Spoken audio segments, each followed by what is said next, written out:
Ang kwentong ito ay hango sa totoong buhay.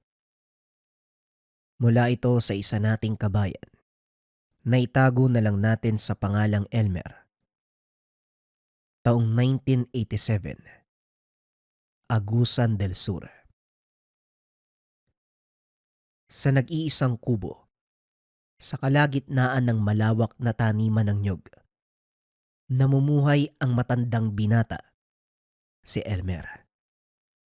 Galing siya sa pamilya ng mga antingero, pero dahil sa hindi pagkakaunawaan na isipang maglayas at lumayo. Magmula noon, tahimik siyang nanirahan kasama ang tangan na nagsisilbing gabay at proteksyon sa araw-araw laban sa banta ng paligid. Iilan lamang ang nakakakilala sa kanya at bawat isa sa mga ito masasabing hindi siya basta-basta. Minsanan ng binansagang bato dahil sa matigas na tindig at kamao. Sa katunayan, ito ang madalas na itawag sa kanya kaysa sa tunay na pangalan. Ilang taon din ang lumipas magmula ng naglayas. Meron siyang nakasalubong na isang batang aswang. Hindi niya pinatay dahil hindi ito umaatake. Nakatitig lamang ang mga matang nangungusap. Hinayaan, nilampasan sa daanan, pero laking gulat nang makita sa tahanan. Nauna pa itong makarating kumpara sa kanya. Itinaboy, pero ayaw umalis. Hanggang sa napilitan siyang kupkupin at alagaan na parang anak. Wala namang naging problema dahil magkasundo sa maraming bagay. Mabait. Walang intensyon na manakit. Naging maingat din siya lalo sa mga medalyon na tangan upang hindi maapektuhan ng bata. Lumaking may galang at takot gumawa ng masama lalo na sa tao. Patuloy niyang ginabayan sa kabutihan ng bata. Kakatapos lang akyatin ni Elmer ang 3 puno ng nyog upang manguha ng bunga para gawing merienda pero natigilan ng magtakbuhan palapit ang 2 binata. Parehong tinatawag ang kanyang pangalan, sabay turo sa unahan. Bato, mabuti nandito ka. Pangalawang balik na namin to dito eh. May dumating na mga basagulero naghahanap ng gulong eh. Wika ng isang binata. Oo nga, gusto yata nilang matikman yung malabato mong kamao eh. Pagbigyan mo nga, para matauhan yung mga yun. Puro lang naman sila angas eh. Isang suntok mo lang basag na yung panganon eh. Wika ng isa pang lalaki. Eh bakit ako? Anong kinalaman ko sa gulo nyo? Kung nangahamon kayo, siguraduhin yung hindi kayo magtatawag ng ibang tao para sumalo. Kayo yung nag-umpisa eh. Eh di tapusin nyo. Wika ni Elmer. Ang totoo ay nakita niya ang 2 habang nasa itaas ng puno. Nakasalubong nila ang 5 kalalakihan na walang pinagkaiba. Parehong basagulero. Sila ang naunang humamon. Nang mapuruhan ay naghanap ng kakampi. Sinubukan pang kumatok sa tahanan niya. Pero dahil wala siya sa lugar, nagsitakbuhan na lamang at ngayon ay bumalik para muling humingi ng tulong. Hindi kami nagsimula. Sila nga ang nauna eh. Sinuntok ako kaya lumaban lang din. Sige na bato, pagbigyan mo na kami. Magbibilang ako hanggang 5. Kapag nasa harapan ko pa rin kayo, ako mismo ang kakaladkad sa inyo pa uwi. 1, 2, tat... Hindi na natapos pa ang pagbibilang. Wala na sa harapan ng 2. Natatarantang tumakbo. Lumis pa ng daan dahil sa takot na makasalubong ang hinamong grupo. Napailing na lamang siya. Ibinalik ang pansin sa pagbabalat ng buko. Pagkatapos magberyenda, naganda na para magtungo sa kakawyan upang makakuha ng panggatong na kanyang ibibenta sa pagawaan ng uling. Pagdating sa kabundukan, kagad siyang namutol. Makalipas ang ilang sandali ay napatigil dahil sa pag-alingasaw ng matinding amoy. Nang mapansing may paparating, kaagad niyang hinanda ang itak. Tangka sana itong itataga nang makilala kung sino ang dumating. Tay, ako to si Mario. May nakita pala ako manok. Gusto ko sanang alagaan, pwede po ba? Tinitigan ni Elmer ang bata. May mansya ng dugo ang damit. Maging sa magkabilang kamay. Lalo na ang dibdib at bibig. Gusto sana niyang pagalitan kaso sa tuwing mapapatingin sa maamong mga mata, nawawala ang inis niya sa bata. Ay Mario, saan ka ba nagsususuot? Pagkagising ko wala ka na sa bahay ah. Anong kinain mo ngayon? Dalawang ibon po saka isang manok na ibon. Kinakabahan si Mario. Hindi magawang ayusin ang pananalita. Pero tay, nag-aantay po doon yung manok ko. Pwede ko po bang alagaan yun? Maliit pa siya eh. Papalakihin ko para makain. Hindi mo pa sinasagot ang tanong ko. Ikaw talaga. Hindi ka naman siguro tumikim ng tao. Magtanggal ka nga ng damit. Isuot mo tong sa akin. Baka pag-isipan ka pa na masama kung may makakita sa'yo eh. Tay, kinain ko po yung kambing ni Mang Lucio. Yung maliit. Hindi ko naman po sinasadya eh. Lumapit po kasi sa akin tapos ayun, kinain ko. Wika ni Mario. Nakahinga ng maluwag si Elmer. Kinabahan siya dahil sa pag-aakalang tao ang biniktima. Hayop lang pala. Pero pananagutan niya ito dahil alaga ni Mang Lucio. Ang matanda ang unang naging kaibigan sa lugar. Mabuti ang pakikitungo sa kanya at ama na rin ng turing. Matapos mapalitan ng damit si Mario, inalis ang dugo sa bibig at mga kamay. Gusto mo talaga mag-alaga ng sisiw? O sige, pagbibigyan kita. Pero kailangan mong alagaan ng mabuti. Kunin mo na at baka makatakas pa. Mauna ka na rin sa pag-uwi ha. Susunod ako pagkatapos ko dito. Tumango naman ang bata. Nagmamadaling binalikan ang sisiw na itinali sa halaman. Nakangiti pa ito habang kinakausap ang bagong alaga. Hinatid siya ng tanaw at nang mawala sa paningin ay binalikan na ang gawain. Kaunti na lamang ang pinutol ni Elmer. Matapos nun ay umuwi na siya ng tahanan. Pagkarating sa bahay, una niyang hinanap si Mario. Nasa likuran ng tahanan, tuwang-tuwa habang nilalaro ang sisiw. Hindi na lang din tinawag dahil naaaliw ang bata. Bumalik na lamang sa bakuran upang balatan ang naputol na mga kahoy. Kinakailangan itong gawin dahil hindi tinatanggap sa ulingan kapag merong pangbalat. Sa kalagitnaan, napabuntong hininga nang makita ang mga tauhan ni Barag. Kagad niyang tinawag si Mario at sinabihang magtago. Uy Elmer, ang dami mong nakuhang kahoy ah. Namumutol ka na naman sa lupay ni Barag. Pinagsabihan ka na namin noon ha. Bawal ka nang manguha. Malapit mo nang maubos yung puno dun eh. Pero ang tigas talaga ng mukha mo ah. Alam mo na siguro kung anong pinunta namin dito. Hoy Lina, pakisabi sa amo mo, bawas-bawasan yung ugali niya na pagiging maangkin. Walang kahit sinong nagmamay-ari ng kabundukan. Ubusin ko man ang lahat ng puno dun. Wala siyang pakialam dahil hindi naman sa kanya yon. At saka, alam mo naman siguro na wala kayong laban sa akin, hindi ba? Umatras ang mga ito nang patunugin ang mga buto sa daliri. Sa tingin mo ba masisindak mo kami sa ganyan? Elmer, marami kami, mag-isa ka lang. Anong laban mo sa dami namin? Mag-isa lang ako at mag-isa ka lang din. Kapag nagtuos tayo, siguradong basag yung mukha mo. Namutla si Lino nang makitang wala ng tao sa kanyang likuran. Anak ng nilaga, naiwan na naman ako ng mga lintik. May araw ka rin, Elmer. Kapag nakita ko yung anak-anakan mo, siya ang pagdidiskitaan ko. Wika nito bago kumaripas ng takbo. Napabuntong hininga na lamang siya. Nasanay na sa ganitong banta.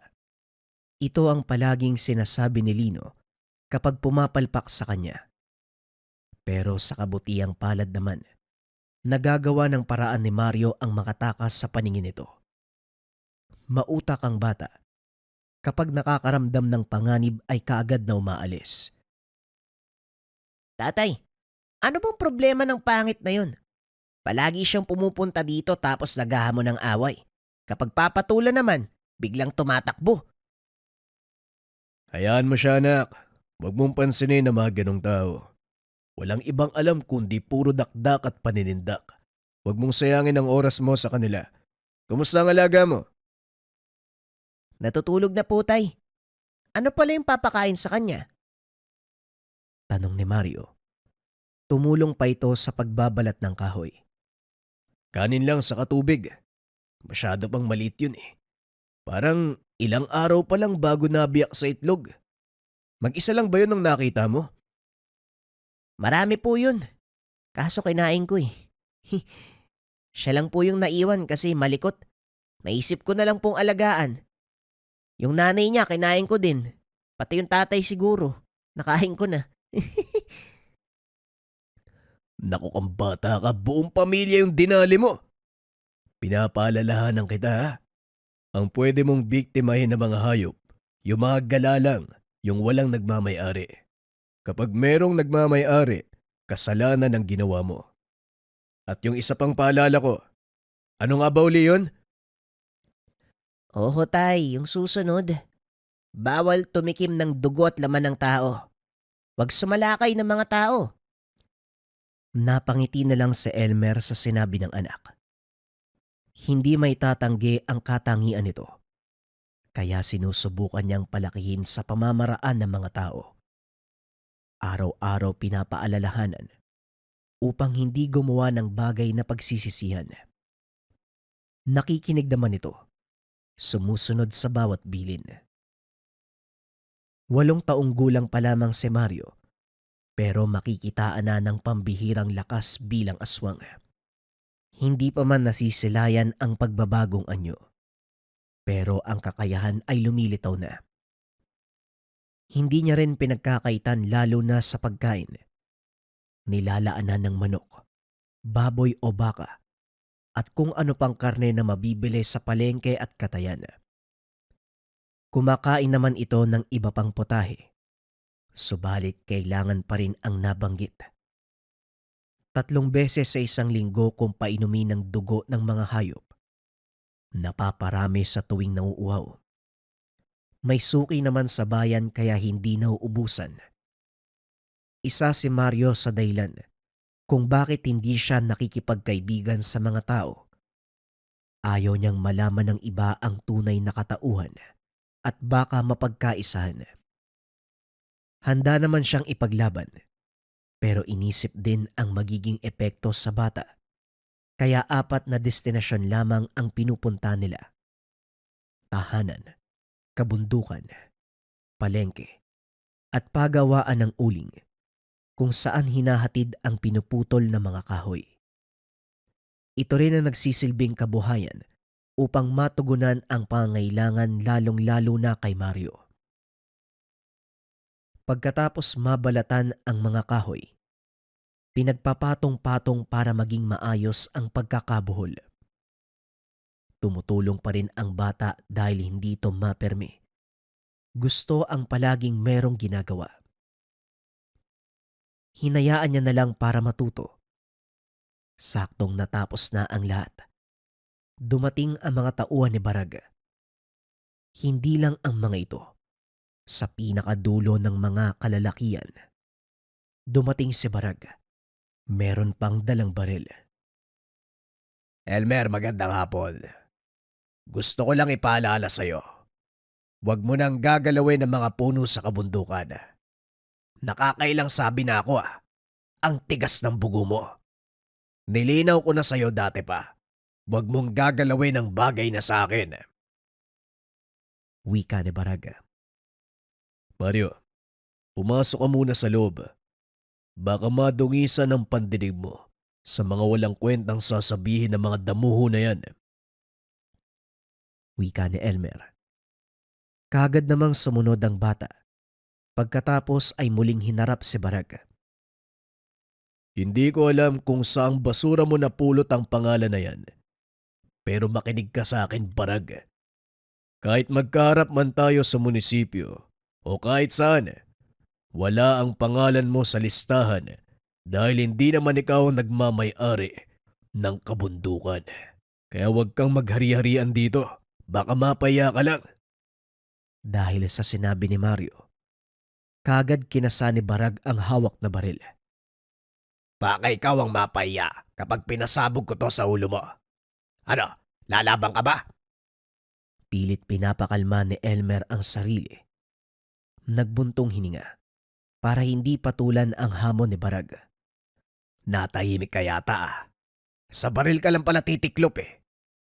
Huwag mo kasi akong susubukan kung ayaw mong makatikim ng kalupitan.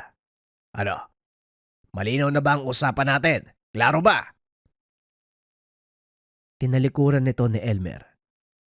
Ayaw niyang harapin at baka mapatulan ng wala sa oras. Hindi niya alam ang magagawa kung sakaling sagadin ni Barag ang kanyang pasensya. Pinihit nito ang gatilyo. Naramdaman niya na may tumama sa likuran. Muling nagbuntong hininga. Humarap siya at hindi na nagpigil. Talagang sinusubukan mo ko, no? Total ikaw ang nagamon. Pagbibigyan kita. Laking gulat ng lahat. Hindi tinablan si Elmer ng bala. Dali-dali siyang lumapit at unang ibinagsak ang mga alipores. Nanlaki ang mga mata nito. Walang kahirap-hirap na pinapabagsak ni Elmer ang lahat. Si Barag na lamang ang natira. Sunod-sunod na putok ng baril ang pinakawalan. Patuloy na hindi tinatablan si Elmer. Dahil dito mas lalong nagulat si Barag. Nataranta ng maubusan ng bala. Ano ka? Demonyo! Bakit hindi ka tinatabla ng bala? Maligno ka! Wika ni Barag. Hindi ko na kailangan sagutin ang mga katanungan mo. Bibilangan kita hanggang 5. Kapag nandito ka pa, hindi ka na makakauwi ng buhay. Maligno! Maligno! Engkanto!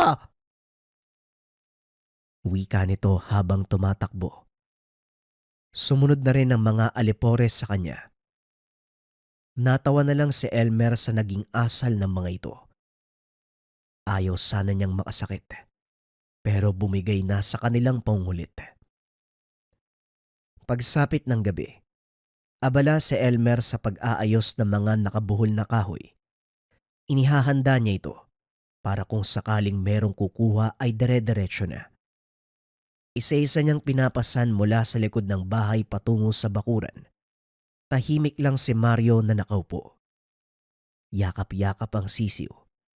Sinabihan na niyang matulog pero ayaw pa rin. Hinayaan na muna dahil hindi pa inaantok. Makalipas ang ilang sandali. Naudlot ang kanyang gawain sa biglaang pagdating ng 2 binata. Muli siyang napabuntong hininga nang marinig ang sinasabi nila. Magandang gabi ba to? Mabuti na lang hindi ka patulog ano? Kailangan mong malaman tong si Barag. Nagpapakalat ng istorya na malignong araw kasi hindi ka tinatabla ng bala. Nandun siya sa mga bahay nagkakalat na impormasyon. Sinasakyan niya ng iba yung kwento niya eh. Bukas daw, pupunta sila dito para alamin ang katotohanan na hindi ka tinatabla ng bala. Bato, alam naming malabakal yung kamao mo pero totoo ba yun? Imposible naman na hindi ka tatabla ng bala. Hoy kayong dalawa, 10 oras na ng gabi nasa labas pa kayo. Yan lang ba yung pinunta nyo dito? Umalis na nga kayo. Bato, babaliwalain mo lang ba yung sinabi ko? Pupuntahan ka nila bukas. Natatakot kami. Ayaw mo sa maraming tao, di ba? Seryoso pa naman sila. Susubukan ka nila. Salamat sa pagpapaalala. Wala kayong dapat ipag-alala. Kaya ko silang harapin. Ako nang bahala sa mangyayari. Nangulit pa ang dalawa. Pero nagsimula na siyang magbilang, kaya tumakbo na ang mga ito. Nagmadali na si Elmer sa paghakot ng kahoy upang makapagpahinga at makaiwas sa mga taong paparating. Ang sabi bukas pa. Pero nandito na ang mga ulupong. Sana pala, pinatahimik ko na ang hayop. Wika ni Elmer, habang sinisilip ang ilang kababaryo na nasa harapan ng bahay. Naroon din si Barag, maging ang mga alipores. Napapangiwi pa sa sakit na dulot ng ginawa niya kanina. Ilang ulit silang tumawag, kumatok sa pintuan, pero wala siyang balak na sumagot. Nakatayo lang siya sa harapan ng bintana, habang si Mario naman nananahimik lang sa sulok. Dahil hindi siya sumasagot, ang mga nakailerang kahoy ang binalingan. Unti-unting namuo ang galit ni Elmer dahil maayos na sana ang pagkakapwesto nito. Tayang sama nila. Gusto mo po bang pakitaan ko yan? Tatakutin ko po para umalis na. Ginugulo tayo eh. Wika ni Mario. Kagad siyang umiling bilang sagot. Hinayaan lamang niya ang mga tao na sirain ang bakuran. Tinanggalan ng tali ang mga kahoy. Sinira pa ang iilang bahagi ng bakod. Wala naman pala yung lalaking yan eh. Eh sabi mo hindi tinatabla ng bala. Bakit tayo magpakita? Duwag yata yan eh. Siguradong nandyan yan sa loob. Baka naduwag nga. Sige lang Elmer, magtago ka. Diyan ka naman magaling eh. Hindi tinatabla ng bala. Takot naman humarap sa maraming tao. Umuwi na tayo. Nagsasayang lang tayo ng oras. Tiklop naman palang isang yan eh. Masama lang ang tingin ni Elmer sa kanila. Naririndi siya sa malalakas na tawanan. Kung hindi lang niya pinoprotektahan si Mario, malamang pinatulan niya ang mga ito. Sige na Mario anak, matulog na tayo. Huwag mo nang pansinin ang mga nangyari ngayon. Sadyang gusto lang nila mambulabog.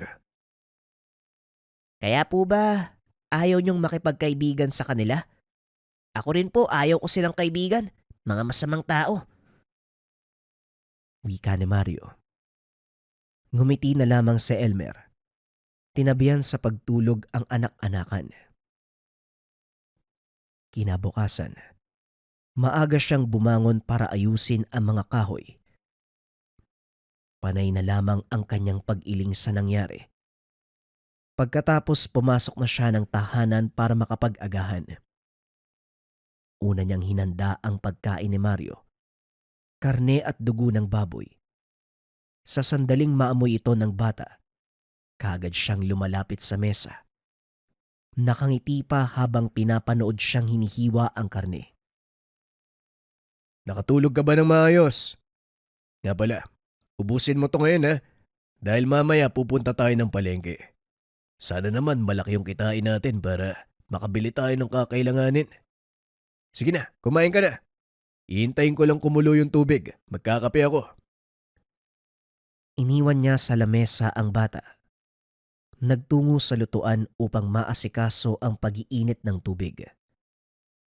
Bago pa man ito kumulo, napalingon siya nang marinig ang boses ni Mang Lucio. Kagad pang nagtago si Mario dahil naisip ang ginawa sa alaga nitong kambing. Magandang umaga po, Mang Lucio. Napasadya kayo ng ganito kaaga. Ano pong sa atin? Magandang umaga rin, Elmer. Marami kasi yung naibigay na mais sa akin eh. Kaya dinala ko dito para hindi masayang. Pwede mong ilaga, pwede mong ihawin. Matamis pa naman yan. Si Mario pala nasaan? Nasa loob po kumakain. May ginawa po siya sa kambing niyo kahapon. Pasensya na ho kayo, Mang Lucio ah. Kapag naibenta ko yung mga kahoy, babayaran po kita. Magkano ho pala? Nako, alam ko na ang ginawa ni Mario sa kambing ko. Ang totoo niyan, kakapanganak lang nun eh. Inaantay ko na lang na mawalan ng hininga para mailibing. Malamig na kasi yung kalahati ng katawan tapos nangihina na. Tinignan ng kapitbahay ko, ang sabi hindi natatagal. Walang problema yon. Hindi ko na rin naman na mapapakinabangan eh. At saka si Mario naman yan, wag mo nang isipin. Alam mo naman parang apo na ang turing ko sa batang yan. Mario, halika nga, magmano ka. Mabuti naman po kung ganun. Maraming salamat po, Mang Lucio ah. Tuloy po pala kayo. Pumasok si Mang Lucio. Naupo sa pagkainan. Lumabas sa pagkakatago si Mario at nagmano. Pero Elmer, maiba ko ah. Hindi na pwedeng hahayaan mong lumabas ng mag-isa ang bata. Kahapon abot langit yung kaba ko. Kamunti ka nang mahuli ng ibang tao eh. Mabuti na lang, nagawa kong ilayo yung mga dadaan. Kung hindi siguradong nakita na yan, pinagkakaguluhan na. Salamat to, Mang Lucio ah. Wala na kasi siya pagkagising ko eh. Hindi ko alam kung saan nahanapin, kaya inantay ko na lang na bumalik. Palagi ko namang pinagsasabihan yan. Paulit-ulit na nga ako eh. Basta mag-ingat na lang tayo. Nga pala, narinig kong usap-usapan. Binaril ka daw ni Barag eh. Hindi naman sa nangingialam ako sa pagpapasya mo sa buhay. Pero nasabihan na kita dati. Umiwas ka sa taong yon. Labas-masok yun sa kulungan eh.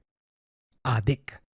Marami pang koneksyon sa mga naglalaki ang masamang loob sa lipunan. May mga armas. Baka maisipang ipatumba ka. Hindi po yan mangyayari, Mang Lucio. Hindi ko hahayaan. Alam kong hindi ka makakapayag. Pero wag kang magpapakampante. May iba pang koneksyon ang lintik na yan. May mga usap-usapan. May lahing aswang ang angkan ng ina ni Barag. Ayaw ko sanang paniwalaan kasi hindi naman siya aswang. Pero noong minsang nakasalamuha ko ang kapatid sa ina, masasabi kong may lahi nga. Halatang halata eh. Alam ko rin naman na kaya mong tapatan ng ganitong klase ng nilalang. Pero ang sakin lang, Elmer, baka traidorin ka ng pagkakataon at sila ang manaig. Nag-aalala ko para sa'yo ha. Sana naiintindihan mo ko. Napaisip siya sa sinabi ng matanda. Hindi inasahan na ganong klase ng tao si Barag. Ang buong akala, isa lamang itong taong nag-aastang siga. Naintindihan na rin niya kung bakit ganito ang ugali. Marami palang pwedeng tawagin kung sakaling maipit. Sa kabilang banda, hindi siya nabahala. Salip ay natutuwa dahil nasasabik na magkaroon ng kaaway na aswang. Maraming taon na ang nakalipas, magmula ng huling panunugis. Matapos kasing maglayas ay natigil.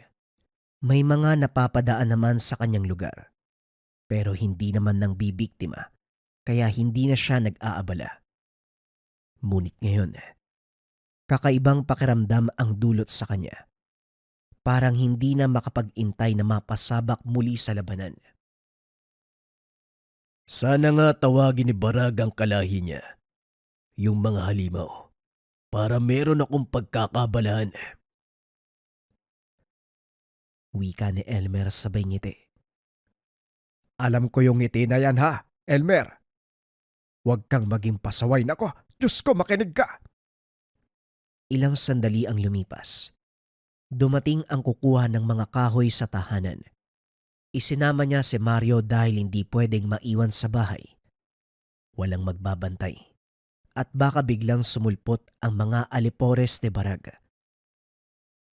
Pagkatapos sila sa ulingan, dumiretso sila sa palengke.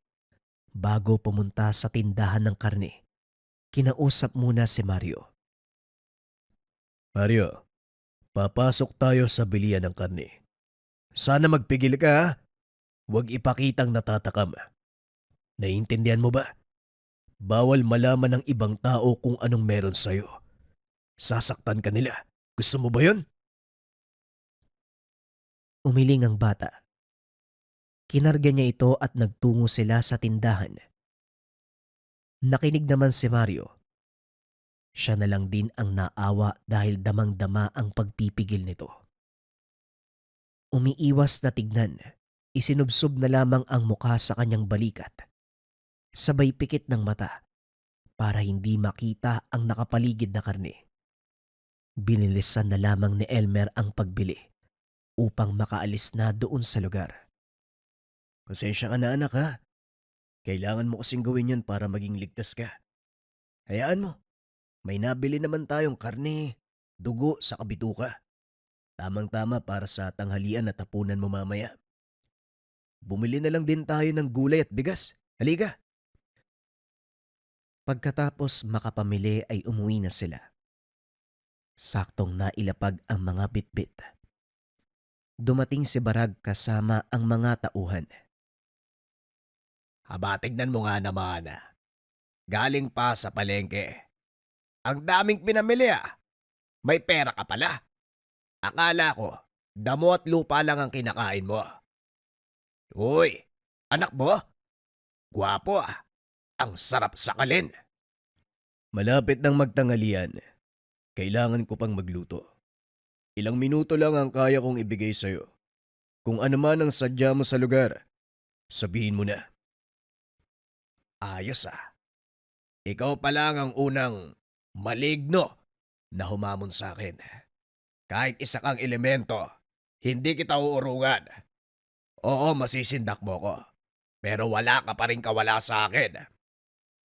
At bakit naman? Aasa ka sa lahi mong aswang. Sila ba ang hihingian mo ng tulong? Walang problema. Tawagin mo ang lahat ng gusto mong tawagin. Natahimik si Barag sa sinabi nito. Hindi niya inaasahan na malalaman ang kanyang lihim. Nanlisik ang mga mata. Maging ang mga tauhan ay nagulat sa narinig. May lahi ka palang aswang, Barag. Ikaw pala yung halimaw dito eh, hindi si Elmer. Manahimik ka! Hoy Elmer, paano mong nalaman ang tungkol sa angkan ko? Sino ka ba talaga? Ito na ang huling babala na ibibigay ko sa'yo. Layuan mo kami. Wag na wag mo kaming guguluhin. Kung ayaw mong mapahamak, tantanan mo ko. Huwag kang mangyalam sa buhay namin. Makinig ka rin sa akin, Elmer. Ako yung tipo ng tao na hindi basta-basta umuurong. Hindi ko gusto ang ugali at pagkatao mo. Ayoko nalalamangan, kaya asahan mo na hindi ito ang huli nating pagkikita.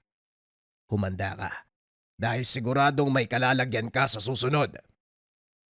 Matapos magsalita ni Barag, kusa siyang umalis sa lugar. Napakayabang. Akala yata niya masisindak ako eh. Kahit magdala ka pa ng 1,000 aswang, hindi ko kayo uurungan. Matapos ang pagharap na iyon, hindi na nagparamdam si Barag ng ilang araw. Ang buong akala ni Elmer ay natiklop na ang pagkasiga nito. Hanggang sa dumating ang araw, kasalukuyan siyang namumutol ng kahoy. Isang nilalang ang sumugod sa kanya. Masyadong mabilis ang kaganapan, pero napuruhan niya ito bago nakatakas. Hindi na nahabol dahil biglang humarang si Barag. May dalang baril at pinaputokan siya sa ulo. Ilang araw kitang tiniis, hayop ka. Ang sabi ko, huwag ka nang mamumutol ng kahoy o anumang puno dito sa lugar. Pero hindi ka nakikinig. Napakatigas ng ulo mo. Sandali lang ah.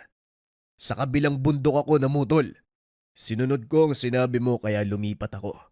Pero hanggang dito nakasunod ka pa rin. Ang lawak naman yata ng sakop mong lupain. Malawak talaga ang sakop ko. Hindi ka lang tinablan sa unang putok eh. Pero malaya kang pumili ng pwestong paglilibigan mo. Ang pinakaayaw ko sa lahat tinatapatan ako eh. Maayos na sana, kaso nasira nang magsalita ka. Pagkatapos silang marinig na kinakalaban mo ko, gumaya sila. Kahit sino, binabangga na ako. Napakababaw ng dahilan mo. Huwag mong isisi sa iba dahil ikaw mismo ang may gawa niyan. Masyado kang mapang-angkin. Marami kang inaalipusta. Tapos ngayong nakakuha ka ng katapat, hindi mo matanggap ang pagkatalo mo. Manahimik ka! Naririndi ako sa boses mo. Nangangati na ang kamay ko. Isang salita pa, ubusin ko ang laman ng baril ko. Sinong tinakot mo? Hindi nga ako tatablan yan. Sige, ubusin mo. Tignan natin kung anong mangyari. Hindi ko nakakalimutan ang tungkol sa katangian mo. Hindi din ako ang lalaban sa'yo. Maghintay ka. Paparating na siya. Ah, ganun ba? Yung dumating kanina, saling kit-kit lang pala. Ay, nako, ayos ka rin ano. Ang lakas ng loob sumugod. Magsusumbong lang pala. Duwag! Sa mga sinabi ni Elmer, mas lalong nanggalaiti sa galit si Barag. Gusto na sanang kalabitin ng gatilyo. Kaso nga lang, alam niya rin sa kanyang sarili na wala naman itong magagawa. Umalis na siya sa lugar. Hinayaan na lamang si Elmer. Hindi maintindihan ng ugali. Susugod pero aatras din. Bumalik na lang sa pamumutol ng kahoy si Elmer. Pagkatapos ng gawain ay umuwi na ng tahanan. Pagkarating, nagtataka dahil masyadong tahimik. Kakaiba ang pakiramdam ng dulot ng hangin. Kaagad niyang tinignan si Mario. Nasa sulok ito. Iniinda ang sugatang hita. Umiiyak ang bata. Napayakap pagkakita sa kanya. Tay, may pumunta po dito, Tay. Sinaktan po ako eh. Matapos magsalita ng bata, walang ibang pumasok sa kanyang isipan kung hindi si Barag. Ito lamang ang may tanging motibo upang sakta ng pamilya. Niyakap niya si Mario. Pinatahan. Hindi na sinuri pa ang sugat dahil unti-unti na itong kusang humihilom. Habang pinapanood niya si Mario, gusto nang sugurin ang taong may kagagawan. Tay, ang sabi po nun babalik daw siya eh. Tapos ikaw yung papatayin. Gusto kong gumanti sa taong yun. Pwede po ba? Kakagating ko lang siya. Hiwain ko yung lamang loob. Wika ni Mario. Napangiti si Elmer sa mga sinabi nito. Mario, wag mo nang isipin ang taong yun. Gusto mong gumanti? Ako na ang bahala. Tuturuan ko ng leksyon ang animal na yun. Ipaparamdam ko sa kanya ang sakit na ginawa niya sa'yo. Matulog ka na. Hayaan mong ako ang gumawa ng paraan. Tumango na lang ang bata at nahiga sa papag. Nagtungo na siya sa kusina upang makapaghapunan. Makalipas ang ilang sandali, napansin niya na may umaaligid sa labas. Madalas na ang ganito sa paligid. Pero nang tumagal ang kaluskos, dito na siya naging alisto. Pinatay ang gasera. Minabuting manmanan ang nakamasid sa kanyang tahanan. 2 tao ang unang nakita. Nang mapatingin sa kabilang banda, merong ding nakaabang. Subalit ang ipinagtataka niya magkaiba ang presensya. Ang una ay walang banta ng panganib. Ang pangalawang grupo ay umaalingasaw ang amoy. Sa pagmamasid sa 2 grupo, sa halip na matakot para sa kaligtasan nila, mas nag-alala siya sa mga lalaki na kalaunan ay nakilala. Ang mga binata na pabalik-balik sa kanya para humingi ng tulong. Wala siyang ideya kung ano ang ginagawa nila. Pero isa lang ang sigurado.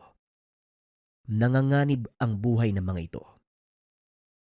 Bago pa man maisipan ng kabilang grupo na sumalakay, lumabas siya at sinita ang 2. Nagulat pa sa biglaan niyang paglitaw. Hoy, kayong 2! Ano ginagawa nyo dito this oras na ng gabi mga iyo? Alam nyo ba kung anong sitwasyon ngayon? Bato hindi kami naparito para manggulo sa'yo. Narinig namin yung 2 yan oh. Lulusob daw sila kaya pumunta kami dito. Nandito kami sana para balaan ka eh. Kaso lang nauna pala sila sa amin. Delikado ang mga yan bato ha. Kakilala nila si Barag eh. Baka nga inutusan pa yung mga yan eh. Napatingin si Elmer sa kabilang direksyon kung saan nagtatago ang mga aswang. Nang mapansing nakahanda na ang mga ito sa pagsugod, kaagad pinaalis ang dalawang binata. Hindi nagtagal umatake na ang mga nilalang. Nasalo kagad ni Elmer ang pag-atake ng isa. Kamuntikan siyang matusok sa mata. Bilang ganti, walang pagdadalawang isip na binalian. Pasimpleng inihagis patungo sa bakod. May nakausling kawayan doon sa lugar. Bumaon ang tagiliran ng aswang. Binalingan niya ng atensyon ang isa pang aswang na walang tigil ang pagkalmot sa kanya. Sinubukan pa siyang kagatin. Hinawakan niya sa leeg at puwersahang hinila. Parehong dumadaing ang dalawang nilalang. Kinuha niya na ang palakol sa silong at binalikan ng dalawa. Tatakas na sana sa pamamagitan ng pagpapalit ng anyo. Kaso nga lang, kagad niyang hinambalos. Bumulagta ang dalawang nilalang. Ay nako, si Barag bang nag-utos sa inyo? Hindi talaga nadadala yung pangit na yan oh. Hoy, kung may kasama man kayo, yung mga nagtatago dyan, pakisabihan nga yung amo nyo, magpadala ng malakas. Hindi itong mga pipitsugi. Ang hihina nyo. Hindi kayo napalaki ng maayos. Wika ni Elmer. Muli niyang hinambalos ang isa. Halos maputol na ang paa nito. Ilang sandali pa. Nagbalik sila sa anyong tao. Nakayuko lang sila at hindi makatingin ng diretsyo. Susugod-sugod kayo tapos mahihiya kayo ng ganyan. Dapat nga makapal yung mukha ninyo eh. O siya, siguro naman sapat na ang binigay kong pinsala sa katawan nyo para magtanda. Umalis na kayo bago ko pa maisipang makapatay. Swerte kayo eh. Si Barag lang ang gusto kong puruan. Sige na, alis! Wika ni Elmer. Gusto lang niyang bigyan ng parusa ang mga nilalang. Si Barag lamang ang may atraso sa kanya. Isa rin sa mga dahilan kung bakit hindi tinuluyan. Paparating na si Mang Lucio. Ayaw na may makakita ng pagpuksa niya sa mga halimaw. Pagkalapit ng matanda, pasimple siyang bumate na parang walang nangyari. Magandang gabi, Mang Lucio. Malalim na ho ang gabi ah. Ano pang pinunta nyo rito? May matutulong ba ako? Nagbuntong hininga ang matanda bago sumagot. Nagpapahiwatig na alam niya ang pangyayari. Elmer, hindi naman sa nangingialam ako ha. Pero napapadalas na yata ang alitan nyo ni Barag. Nagpapadala pa ng tauhan dito para guluhin kayo. Sinabihan na kita nung una. Iwasan mo yung taong yon. Manong Lucio, tinatapatan ko lang si Barag. Kailangan niyang maturuan ng leksyon eh. Hindi maganda ang ugali niya. Kinakamkam niya ang buong kagubatan kahit wala namang nagmamay-ari dito. Katulad mo rin siya. Namumutol ng kahoy para ibenta sa ulingan. Ang mali lang, ang ugali niyang mapang-angkin. Kaya nga iniiwasan siya ng mga tao sa atin eh.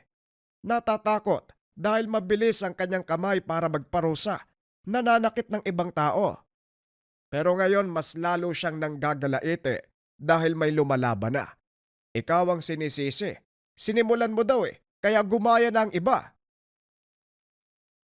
Mabuti ang ganon, Mang Lucio, para matauhan siya. Masyado nang namimihasa ang isang yan eh. Kung pwede ko lang patayin yun, matagal ko nang ginawa eh. Yang ka na naman. Huwag kang magpapadala sa bugso ng damdamin. Yan ang madalas sa dahilan kaya ka nakakagawa ng mali. Kapala nasaan si Mario? Yung mga binata kasi nagtungo sa bahay. Pinaliwanag sa akin ang nangyari dito. Elmer, siguraduhin mo lang talaga na hindi kayo mapapahamak. Tignan mo, may ibang tao nang nag-aalala sa inyo. Dati ako lang, ngayon nadagdagan na. Napangiti si Elmer sa sinabi nito. Pinatuloy niya ang matanda sa tahanan dahil masyado ng gabi. Akala niya, Doon na nagtatapos ang kaguluhan. Pero may dumating pa. Sa pagkakataong iyon, si Barag na mismo ang humarap sa kanya. Hoy Elmer, lumabas ka dyan. Kung sa tingin mo ikaw ang pinakamagaling. Halika, mag-toast tayong dalawa. Wika ni Barag. Hinahampas niya ang bakod hanggang sa magiba. Elmer, hayaan mong ako ang kumausap sa kanya. Dito ka lang sa loob. Huwag mo nang dagdagan pa ang gulo na nangyari ngayong gabi. Awat na muna. Hinayaan niya si Mang Lucio na kausapin si Barag. Kaso nga lang hindi to nakinig sa matanda. Binasto si Mang Lucio. Pinagsasampal at tinadyakan. Dito na nasagad ang pasensya ni Elmer. Lumabas siya ng tahanan at sinuntok sa mukha si Barag. Bumagsak ang malaking tao. Sumuka ng dugo sa lakas ng pagkakasapak. Sumusobra ka ng pangit ka. Ayos lang sana kung ako ang lalait-laitin mo. Pero nandadamay ka na ng ibang tao. Maging ang anak ko at si Mang Lucio. Pasensyahan tayo. Hindi na ako magpipigil. Anak mo? Kinupkup mo lang ang batang yon. At kung inakala mo na hindi ko alam na isa siyang aswang, nagkakamali ka. Nagpalaki ka ng halimaw sa iyong tahanan. Wala kang pinagkaiba sa akin. Pareho lang tayong masama. Wika ni Barag. Nilapitan siya ni Elmer at walang tigil na pinagsusuntok. Halos maubos na ang ngipin niya. Maraming dugo ang lumabas. Kung hinayaan siya ni Mang Lucio, siguradong patay na si Barag. Tama na, Elmer. Itigil mo na yan. Huwag ka nang gumaya sa mga animal. Wika ng matanda. Hinihila siya palayo. Huminga ng malalim si Elmer para pakalmahin ang sarili. Si Barag sa kabilang banda. Kahit nangihina, sinikap na makatayo at makapagsalita. Pwede mo akong mabugbog. Tignan natin kung matakasan mo. Kung ang kamatayan mismo ang makakalaban mo. Wika ni Barag.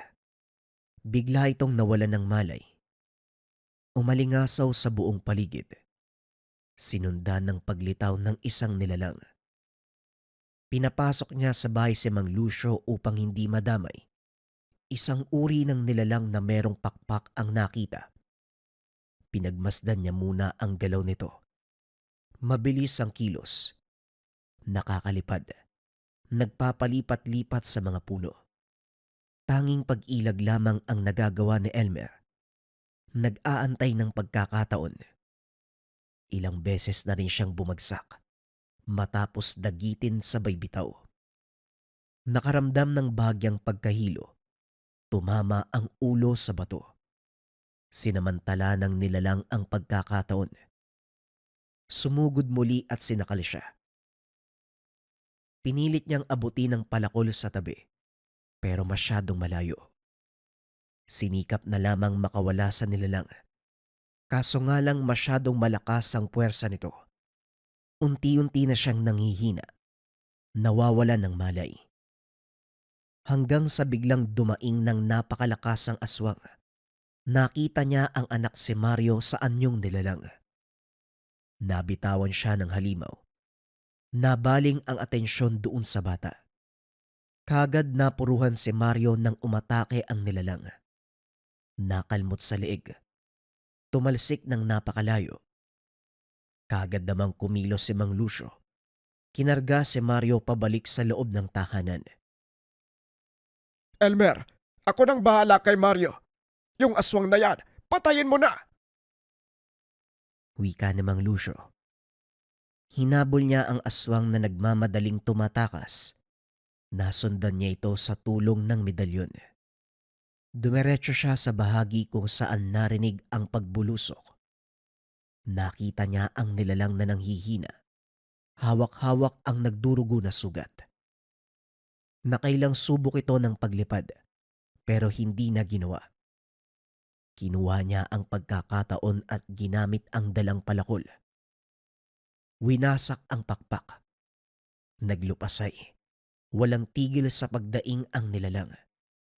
Hindi ko kayo maintindihan kung bakit kayo sumusunod sa utos ni Barag.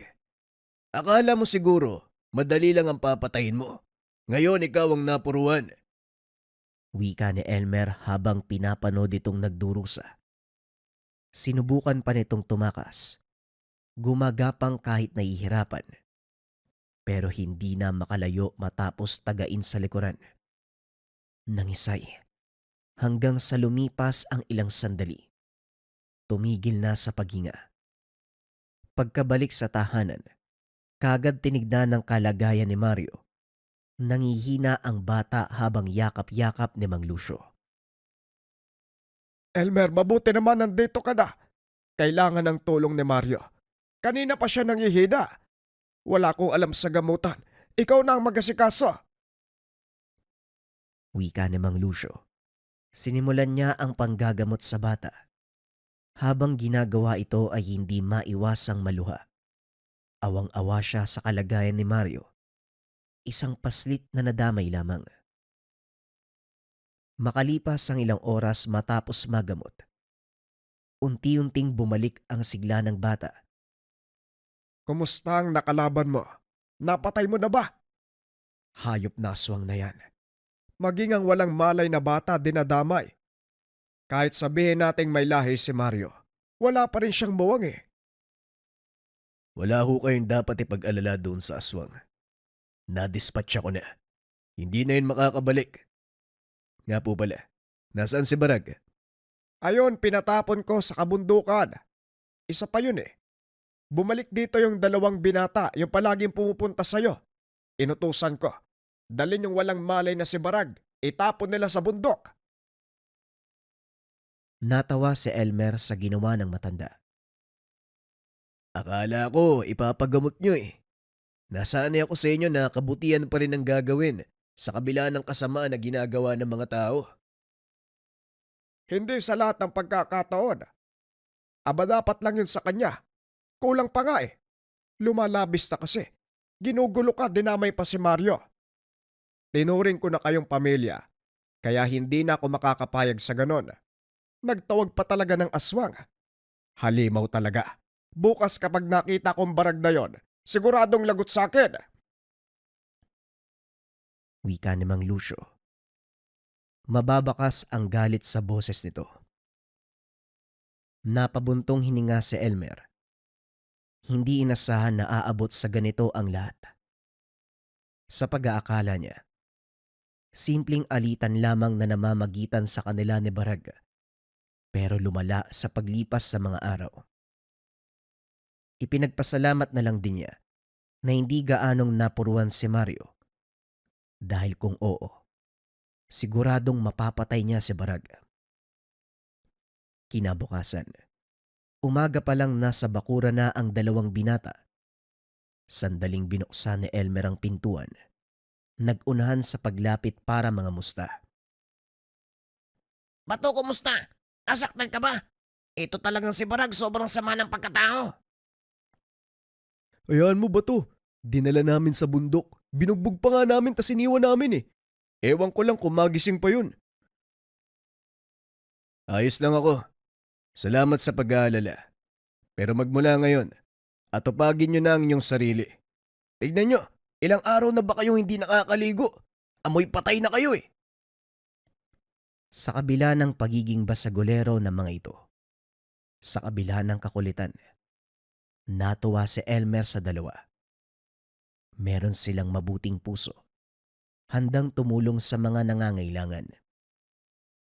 Nagpasama siya sa kanila sa kabundukan kung saan dinala si Barag.